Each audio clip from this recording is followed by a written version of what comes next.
Seorang selebgram asal Garut, Jawa Barat mendadak hangat dipergunjingkan. Sayang, bukan karena karyanya, namun karena video mesum yang diam-diam direkam mantan kekasihnya viral di media sosial.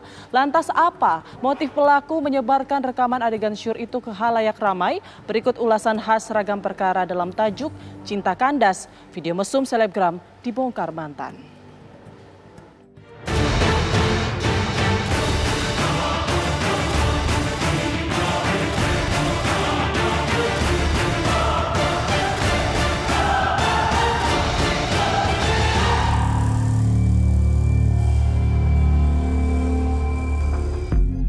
Seorang selebgram wanita di Garut, Jawa Barat menjadi korban perbuatan nekat mantan kekasihnya. Video syurnya kini tersebar di dunia maya oleh sang mantan kekasih lantaran tak mau diputus cinta.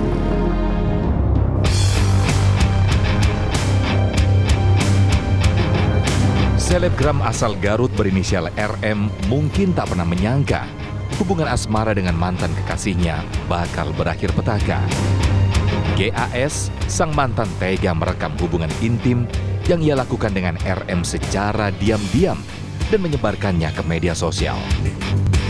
Sontak rekaman adegan syur itu pun viral dan menjadi pergunjingan di ruang publik. Dari kiriman teman juga ada dapat kiriman dari orang lain sih, dari teman-teman lain. Cuman videonya udah nyebar sih lewat WA. Ada berapa banyak video? Di sini ada 4 video yang dikirim, 2 sejoli biasa. Katanya sih menurut rumor sih orang sini. Garut. Kalau ngelihat kayak di kosan apa itu? Ya seperti di kosan sih, nggak mungkin di hotel atau nggak mungkin kayak gini, ini di kosan.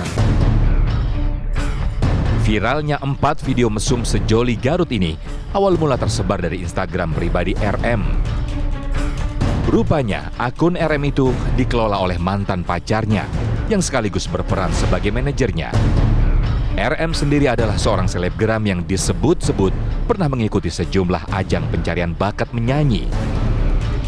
Kuasa hukum RM menyebut kliennya dijadikan budak seks oleh pelaku dengan ancaman jika tak menuruti, videonya akan disebar. Video yang sudah si pelaku buat untuk sebarkan, ternyata memang kemudian si pelaku menyebarkan video tersebut. Ancaman tersebut kemudian terbukti dilakukan. Kalau itu kan tersebarnya lewat Instagram, dipastikan betul Instagram korban itu? Betul, jadi begini, karena memang si pelaku itu memanajeri korban, jadi semua akun-akun media sosial milik korban itu diadministrasikan atau dikelola oleh si pelaku, termasuk password, ID-nya segala macam oleh si pelaku. Memang betul, termasuk yang menyebar di grup-grup WA ya.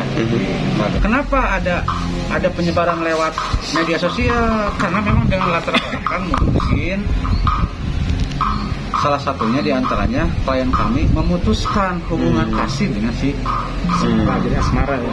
Hubungan asmara. Namun GAS kini tak bisa lagi mengelak. Ia berhasil diciduk polisi di wilayah Bekasi saat dirinya berusaha kabur.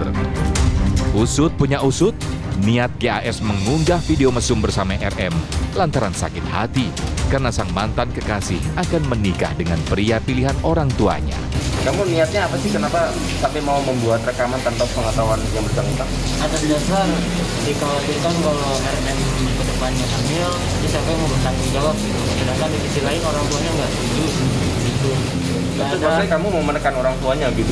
Bukan menekan, jadi yang bikin saya nekat upload itu karena dapat kabar dari seseorang bahwa dia pengen dikawinkan dengan orang lain. Dari situ saya hilaf, saya upload supaya orang lain tahu dia sudah melakukan hubungan badan gitu Pak. Miris, hubungan kasihnya yang semestinya dibumbui dengan romansa antara selebgram RM dengan kekasihnya justru berakhir pidana hanya karena kisah cintanya harus kandas di tengah jalan. Pertanyaannya, apa yang menyebabkan seseorang bisa tega berbuat nekat layaknya kekasih RM? Mengapa pihak perempuan acap kali menjadi korbannya? Karena memang itu tujuannya si revenge porn. Jadi pelaku itu punya tujuan kalau saya diputusin gitu ya misalnya, saya pengen pokoknya nggak ada orang lain yang dapetin dia, atau dia nih jadi dibikin malu gitu. Jadi memang toksiknya tuh seperti itu gitu. Iya, karena memang secara fisik perempuan dalam kondisi yang lemah ya gitu loh, dan mereka misalnya dalam kondisi yang tidak berani misalnya membela diri, atau kemudian dia juga tidak berani untuk mengekspos, atau kemudian ini faktor laki-lakinya yang memang kemudian memanfaatkan kelemahan dari perempuan itu. Biasanya faktor utama perempuan itu karena menjadi korban karena memang posisinya yang sangat lemah. Pelaku kini harus mempertanggungjawabkan perbuatannya. Ia dijerat pasal berlapis, yakni Undang-Undang ITE dan Undang-Undang Pornografi dengan ancaman hukuman 12 tahun penjara. Ancaman pidana kami menerapkan pasal 9, junto pasal 29, pasal 9 junto pasal 29 dan pasal 8 junto pasal 34 untuk Undang-Undang Pornografi, dan juga termasuk pasal 27 ayat 1 junto pasal 45 ayat 1 untuk Undang-Undang ITE dengan ancaman hukuman maksimal 12 tahun penjara.